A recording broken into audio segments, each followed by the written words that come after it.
හොඳයි අපි බලමු අතේ තියෙන රුපියල් 10000ක් කොහොමද මාසෙකට ලක්ෂයක් කරන ස්මාර්ට් ප්ලෑන් එකක් බවට පත් කරගන්නේ.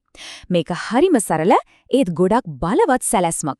අපි දැන් මේ ගැනයි කතා කරන්න යන්නේ. රුපියල් ලක්ෂයක්. ඇහෙනකොට ලুকু ගාණක් වදේ නේද? සමහරව හිතන්න පුළුවන් මේක කරන්න බැරි දෙයක් කියලා. ඒත් හරියටම ප්ලෑන් එකක් තිබුණොත් මේක ඇත්තටම ළඟා කරගන්න පුළුවන් ඉලක්කයක්. බලමුද කොහොමද කරන්නේ කියලා. හරි අපි කෙලින්ම කතාවට බහිමු. කෙනෙක්ට රුපියල් 10000ක් තියනවා. ඒකෙන් මාසකට ලක්ෂයක් හොයන්න පුළුවන් කිව්වොත් ඒක විශ්වාස කරන්න පුළුවන්ද? බලන්න මේක හීනයක් ගැන කතාවක් නෙමෙයි. මේක ක්‍රියාත්මක කරන්න පුළුවන් පැහැදිලි ගේම් ප්ලෑන් එකක්. අපි දැන් ඒක පියවරෙන් පියවර කඩලා බලමු. හොඳයි. එහෙනම් මෙන්න කියපු ස්මාර්ට් ප්ලෑන් එක. හරිම සරලයි. පියවර 4යි තියෙන්නේ. මේ ඉලක්කය ඇත්තක් කරගන්න ඕන කරන සම්පූර්ණ සැලැස්මම මෙතන තියෙනවා. හරි. දැන් බලන්න සම්පූර්ණ ක්‍රියාවලියම එක තැන. පියවර 1. ට්‍රෙන්ඩ් වෙන ප්‍රොඩක්ට් එකක් හොයාගන්න එක. පියවර 2. ඒක තොග මිලට ගන්න එක. පියවර 3. ඔන්ලයින් විකුණන එක. සහ වැදගත්ම දේ පියවර 4.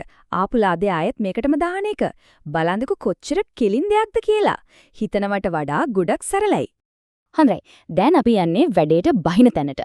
හොයාගන්නවා, ගන්නවා, විකුණනවා. මේ තමයි ක්‍රියාත්මක වීමේ අදියර.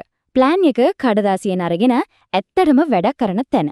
පළවෙනි පියවර හොයාගන්න එක. ඉතින් කොහෙන්ද හොයාගන්නේ? නිකන් ඉන්න වෙලාවට Facebook එකේ TikTok එකේ ස්ක්‍රෝල් චලද්දී බලන මොනවද මිනිස්සු වැඩිපුරම කතා වෙන්නේ? මොනවද එකපාරටම pop up වෙන්නේ කියලා? ඒ තමයි දැනට ඉල්ලුම තියෙන දේවල්. එතනින් තමයි පටන් ගන්නෙ. හරි. දැන් ට්‍රෙන්ඩින් ප්‍රොඩක්ට් එක හොයාගත්තා. ඊළඟට මොකද කරන්නේ? ගන්න ඕන. හැබැයි ගන්නකොට පොඩ්ඩක් ස්මාර්ට් වෙන්න ඕන. සිල්ලරට එක දෙක ගන්නෙ නෑ. කෙලින්ම යන්න ඕන තොග කඩේකට. මොකද පුළුවන් තරම් අඩු ගානට ගත්තොත් තමයි අපිට හොඳ ලාභයක් තියාගෙන විකුණන්න පුළුවන් වෙන්නේ. ප්‍රොෆිට් මාජින් එක හැදෙන්නේ එතන. ඊළඟට විකුණන එක. මෙතනදි තමයි ගොඩක් අය හිර වෙන්නේ. ලොකුවට හිතලා. ඒත් එහෙම ඕන නෑ. අතේ තියෙන ෆෝන් එකේම වැඩේ පටන් ගන්න පුළුවන්.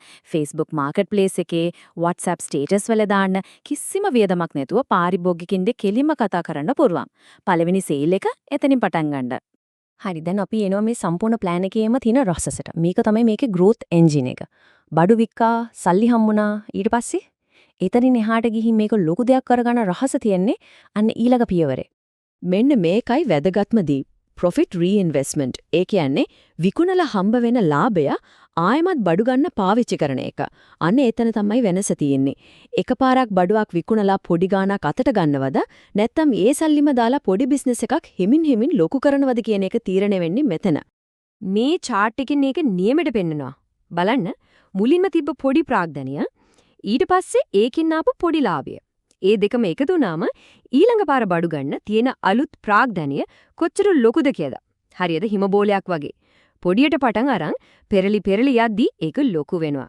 තමන්ගේ සල්ලි තමන් වෙනුවෙන්ම වැඩ කරන්න පටන් ගන්නි අන්න එහෙමයි. හොඳයි. දැන් සම්පූර්ණ ප්ලෑන් එක ගැනම කතා කළා. දැන් වැදගත්ම කොටස. දැන් මොකක්ද කරන් ඕන පළවෙනි දේ?